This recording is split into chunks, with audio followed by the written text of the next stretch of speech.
You know, this notion of empathy in business makes me think about Peter Gomes, who was the minister, the main minister, I don't know his real title, anybody who went to Harvard would know, at Memorial Church at Harvard. And I interviewed him for a play that I wrote on the subject of grace. Is the timer going to go on so I can stay on time? Good. Something like that. And he talked about going over to the business school and trying to talk to the young graduate students in Harvard Business School about, you know, it was important to think about doing good. And they were kind of struggling with the golden rule and all that. And he said, well, I want to be well, and then I want to do well, then I'll do good. And I just remember Peter Gomes, so more often than not, they never did well enough to be good. So I really, the theater that I do is based on something that my grandfather told me, a black man who started a business with a basket of tea in the early 20th century and managed with that to build something that he was able to send all 6 of his kids to college. He said that if you say a word often enough, it becomes you. If you say a word often enough, it becomes you. And so I've been trying to become America word for word, using things that I learned being trained actually as a classical actress. And I guess that's where the empathy comes in, is I've been putting myself in other people's words, the way that you think about putting yourself in other people's shoes. And it's a really a great privilege for me to be here today, to be with you all at this moment in our country's history, when so many of you are working so hard to do the very thing that would help us get close enough to one another and understand enough about one another to have an empathic society and an opportunity to exercise that muscle, and that is to close the gap, to have us, help us address inequality in our country. And I want to thank Bob Friedman and Andrea Levere and Lee Tybal for inviting me. Thank you so much.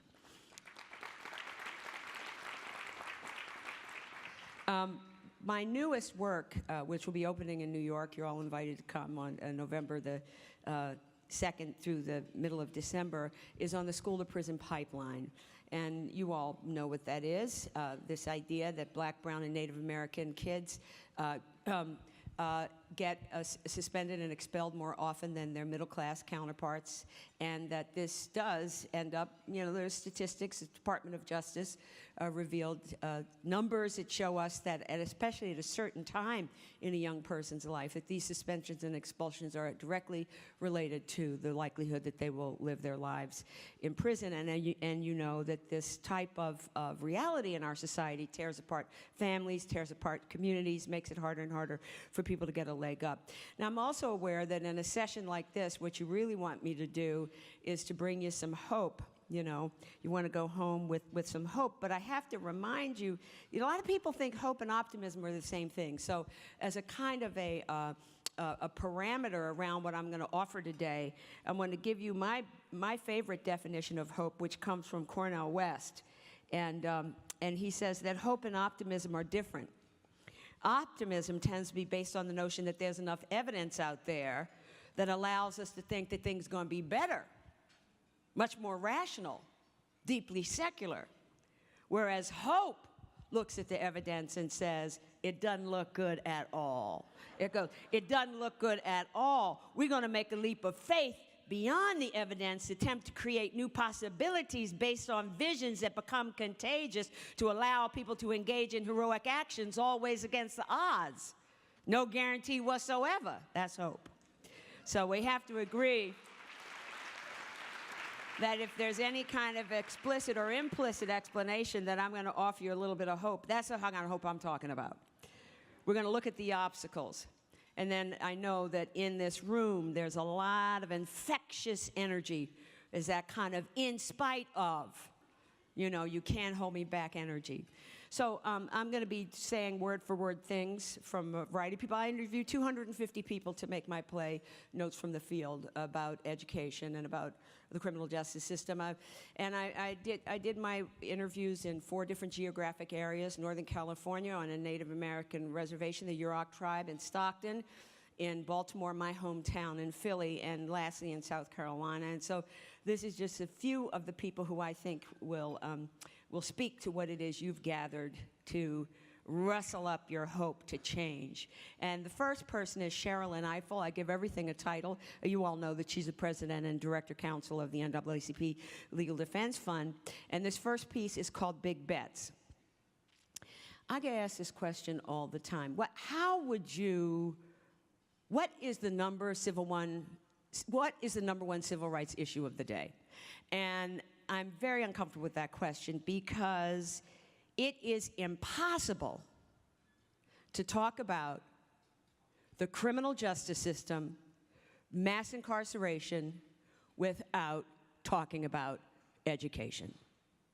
Because this country is always engaged in investments, right? We make big investments, right? We make big bets. The 1950s, this country massively invested in the creation of the suburbs, right? We created an interstate highway system. We provided tax credits to developers to build suburbs, which were racially exclusionary, by the way, but we made an investment.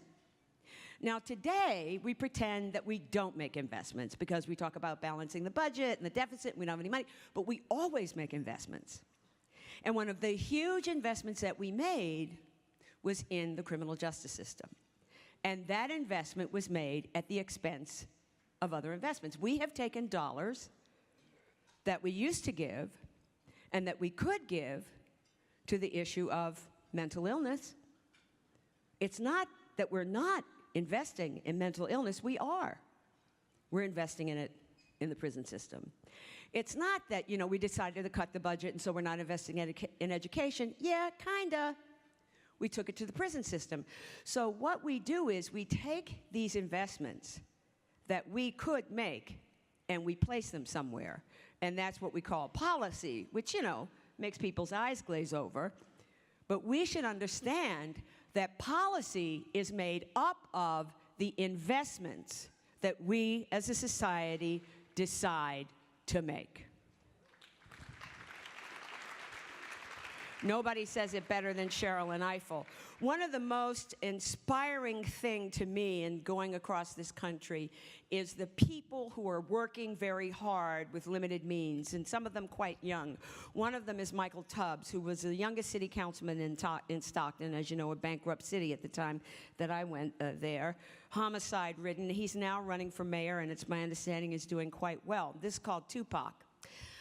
So what I say about Stockton, Stockton is really ground zero for a lot of issues facing America right now. My aspirations, well, you're gonna laugh, it's pretty simple. I just want a grocery store in my district. There's no grocery store.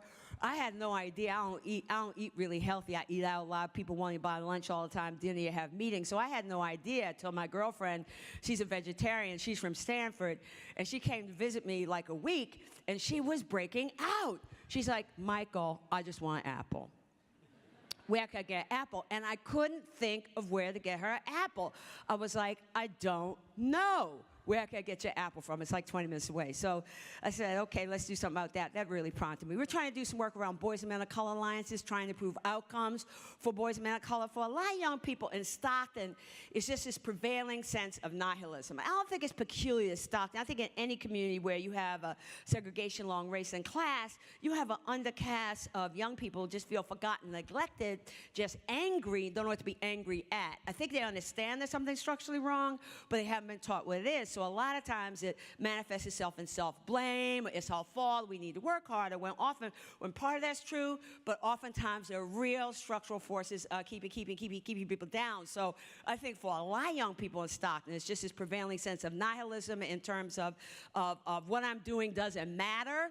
It's a sense of level aspiration in terms of not being exposed to everything that's out there. But there's also this amazing resilience. Whenever I talk to young people in Stockton, I always quote the Tupac poem, when he talks about the rose that grew from concrete, when he talks about long live the rose that grew from the crack in the concrete when no one else cares. And I think that really, really illustrates young people, in my opinion, in Stockton who are growing in cracks of concrete, not in soil, but in concrete we're not supposed to growing. Sometimes they come out a little bit of scars. Sometimes they come out a couple petals, not perfectly right. But the fact that they are growing and trying to thrive in a community with so many problems, to me, is inspiring. You know, I always talk in stories because I think it illustrates points. While I was on campaign, I was reading to a group of first graders, and I was reading about Dr. Martin Luther King Jr. And when it got to the point he was assassinated, I tried to turn through the page really quickly because I really didn't talk to 6-year-olds about death. So I tried to turn quickly, and one little boy raised his hand, "Mr. Tubbs, my uncle got shot." Said so matter-of-factly, I thought his uncle lived. So I said, "Oh, I'm so sorry, but I'm glad he's still with us now." He said, "Oh, no, he died." Then another little boy raised his hand, "Mr. Tubbs, my cousin got shot." Before I could turn the page, every student in that classroom knew somebody had been shot, a victim of violent death. I remember looking at the teacher. She was tearing up. I was tearing up. And that's just how the nihilism, the trauma, and the violence is so routine that a 6-year-old can actually look in the eye and say, "My uncle died," and say so matter-of-factly at 6 years old. What happens at 7, 8, 9, 10? Young people aren't dumb. They might have fancy academic language, but they know there's not much opportunity here. They know they go to schools where it's a big deal to go to college. They know there's not a whole lot of private sector employment in the city. So for not all of them, the most marginalized, the most vulnerable, particularly our young men, it's just this sense of the value of life. Like what life is this? When I was struggling to eat every day, you know, like I talk to young people. I say, "Where do you want to go to college?" Like, I can't see past 18, realistically. No, come on, I want you to write down your dreams. Come on, what are your goals? I just want to be alive at 25. It's just so heartbreaking. But that's how the nihilism manifests itself. Prison or death. There's really no other opportunity for boys and men of color in Stockton. Prison or death. Michael Tubbs, working hard in Stockton, graduated from Stanford, went back home. Father was incarcerated, is incarcerated. A real prince, a real American prince. So education is an asset. And I've been teaching for 40 years. But, you know, fancy people in fancy places, Stanford, now NYU, Carnegie Mellon, Yale. And it really took my going out in the field to check out what this school-to-prison pipeline was about, to myself personally see the extraordinary disparity. You know, people come to me for office hours, I'm kind of like, wow, do they even really need me? They're so educated. And somebody has been treating them, whether they're poor, rich, or whatever, most of them are well off, but somebody, even if they are poor, has been treating them like they were the best thing ever since they were 2 years old. So what are we going to do even about that? How are we going to spread that caring feeling towards the people who don't live in our house or behind our fence? You know, I don't even think it's fair to call this phenomenon a school-to-prison pipeline. If you're involved in education or if you've ever taught, would you just applaud and let me know you're out there? Because this is a problem of poverty. And this is a problem of all of the things that have happened after several generations of poverty in so many communities. And to blame this on teachers in schools is just unfair.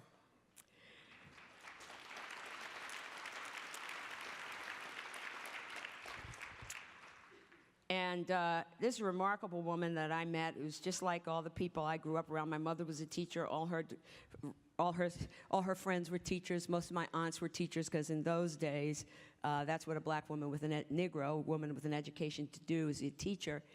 And, you know, so I met some real hardworking teachers who reminded me of my youth in Baltimore, and particularly this one who is called Linda Wayman, who is the principal at Strawberry Mansion High School in Philly. And I think this piece gives you an extraordinary portrait, really a painting that belongs on the wall of our new museum here in Washington of what this problem is really about. I wound up with this school in the middle of North Philadelphia with 38% of my students special ed, special needs. Imagine that. We in a high school, 38% special ed. And out of that 38%, none of them reading on grade level. None of them reading on grade level. And they're in the 9th, 10th, 11th grade. And if you go into the prisons, I don't know the numbers, but I believe if you go into the prisons, 85% with special ed, special needs. I'm talking about the Pennsylvania State Penitentiaries, 85% special ed, special needs. And the reason they in jail, they got to eat too. They got to feed their family too.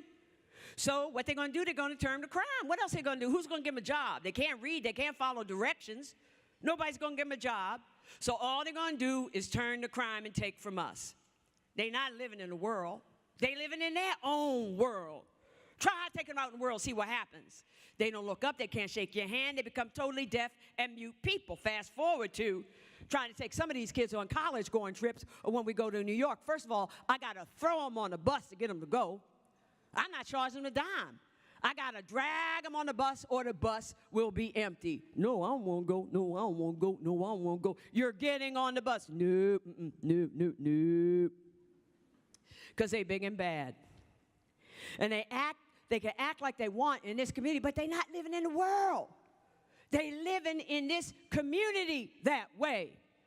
And that's why they wind up in prison. So many people in the community in prison. So many, their parents are in prison. They're okay with you saying go to bed at 5, wake up at 6. I mean, you and me, we think of prison as a place from hell. I say, oh, I don't want you to wind up in no prison, baby. They look at me like, Miss Wayman, it's okay. Miss Wayman, it'll be all right. Miss Wayman wasn't as bad as I thought it was. And I could play basketball, and I could eat, and then I've lost them. And that's why I try to tell these police officers in this school, your first reaction is not going to be locking up nobody from here. No, no, no, no, no, no, no, no, no, no, no, no, no. They're not getting their first offense for no school if they didn't do anything. No, they not. No, they not. No, they not. Because once they get that first felony, they done. They done. These teachers must fight for these students or do not pass them on to the next grade. Try to do the best that they can. Get help for these students. Instead of passing them on year to year to year to year, and they sent them to me in the 9th grade with a 1.9 reading level. 2.3 reading level. Got students in the 9th grade, 1.9, 19 years old, 1.9 reading level. Where I can't even get them in the classroom that needs to be for reading support. Now, what I had to do? I had to put Miss McClendon down the end of the hallway and put black paper up to her window to get them to go in there and do that work, because it's 1st and 2nd grade. Okay, everybody, what word, what sound, let's read. They embarrassed. I knew they'd be embarrassed. So I had to put Miss McClendon down the end of the hall. I said, Miss McClendon, get them in there. She gets them in there. It's a struggle. But I still got to attempt to get them to read. It's still my job. It's still my job. Somebody else's job 12 years ago. And then they want to have all African Americans and Latinos locked up in jail where they're not educated. And then they say, well, you know, Wayman, they did it to themselves. They did it to this. They can't help by whom they were born. You had a praying mother. I had a praying mother. My mother, oh, no, it never happened to me. No. No, my mother never allowed it. No, my mother didn't go to college, just went to high school. But she was just special. And my mother always said, Linda, look around you. Everybody in our entire family is poor. But there's one thing in common with all of us, Linda. None of us ever went to college. Now, I don't know enough about college, don't know much about it. But none of us ever went to college. And we all poor. She said, maybe if you go to college, Linda, you won't be poor. She said, maybe that's it. She said, well, try that. She knew we were all smart. No, I wasn't. My sister was a smart one. No, I wasn't smart. My sister. Yeah. But every Sunday after church, my mother put us on a different bus route because the buses back then were free. And she had all these schedules. And she say, okay, what bus route y'all want to go on today? And we close our eyes. That one right, ma'am. Right, that one right there, Mom. So, ooh, that's the C bus. Okay, let's go get on the C bus. Now, the buses back then in Philadelphia take you all out into the suburbs. And she say, ooh, Linda, look at that house. You think you want a house like that one day? Okay. Ooh, Linda, look at that car. Ooh. I think you like that car, Linda. I think you, every single Sunday. And she didn't know. That's the thing that was strange. She didn't know. It was something new, something fun, something for exposure. And I'll never forget the day that I graduated from college. You know, I was the first one to go. I think they only had 5 African Americans graduating from Kutztown. And you know how they say, everybody hold your applause, hold your applause, hold your applause. And I'll never forget my mother standing up in the middle of that auditorium. Thank you, Jesus. Thank you, thank you, thank you, thank you, thank you, Jesus. She was screaming and screaming and screaming so loud, they said, let her scream. She could not sit down. She was screaming and screaming from the top of her lungs. It's deep down here. My students at Mansion, they're afraid to get on a bus. My mother made us get on. Oh, Linda, look at that lady in that nice coat. That's a nice coat. Every single Sunday. But I think if we as a society don't find the compassion to say, okay, it's my job to help one kid get back on the right road. They not lost. They wandering. They wandering out there in the world trying to get somebody to listen to them. Could somebody please help me get back up onto the road?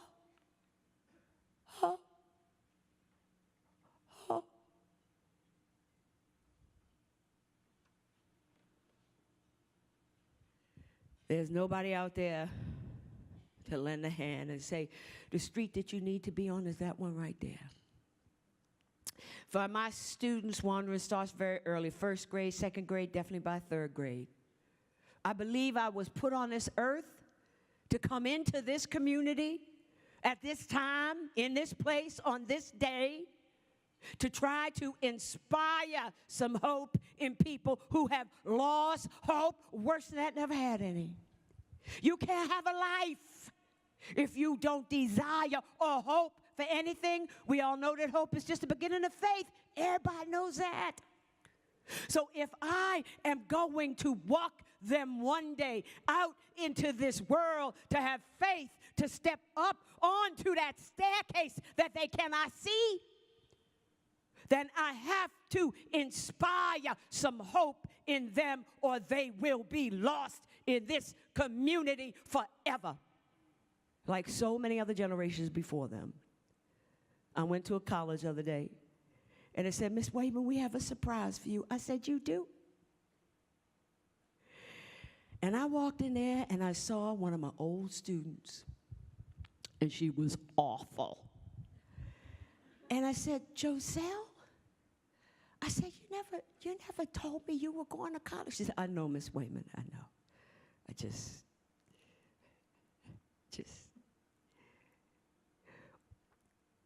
want to say thank you. And she was awful.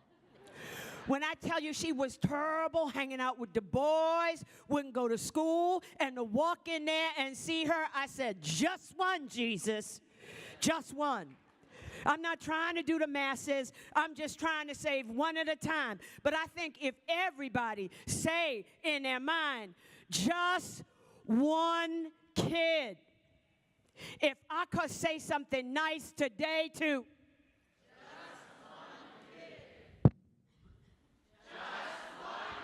like that, today, it'd be a better world.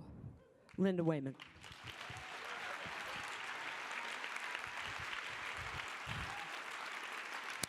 Okay. And finally, my hope for you comes in the form of a call. from Cheryl Eiffel, who I began with. And so I'm going to conclude with this, which is called, "So This Is It." And it's really a continuation of the thought she began. At one point, we made an investment in the public school system. The end of serious investment in the public schools happened with the work of my predecessor, Thurgood Marshall, with Brown versus Board of Education, desegregation. When you had massive resistance in the South, when the Prince Edward County School Board decided to close the schools in Virginia for 5 years rather than integrate, close the schools for 5 years, we broke our contract with education, and we've never been able to get back to where we were. So what we did was we took this investment that we made and we placed it elsewhere. Now we're in a moment where people recognize that mass incarceration has gotten completely out of whack. So this is a moment of reinvestment. And the question is, where are we going to reinvest? And it's not just about dollars. We have a moment. It's going to go somewhere. It's not going to go into the ether. It's going to go somewhere. So while, yes, we want body-worn cameras and we want things around policing, but we also want a massive kind of investment of the kind that was the interstate highway system to focus on how do we give people an opportunity to be people with a future.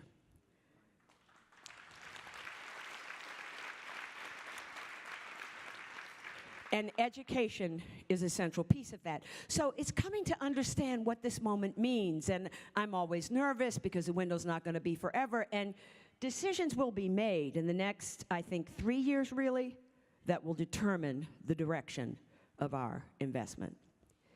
You know, there's a lot of heaviness right now and a lot of pain.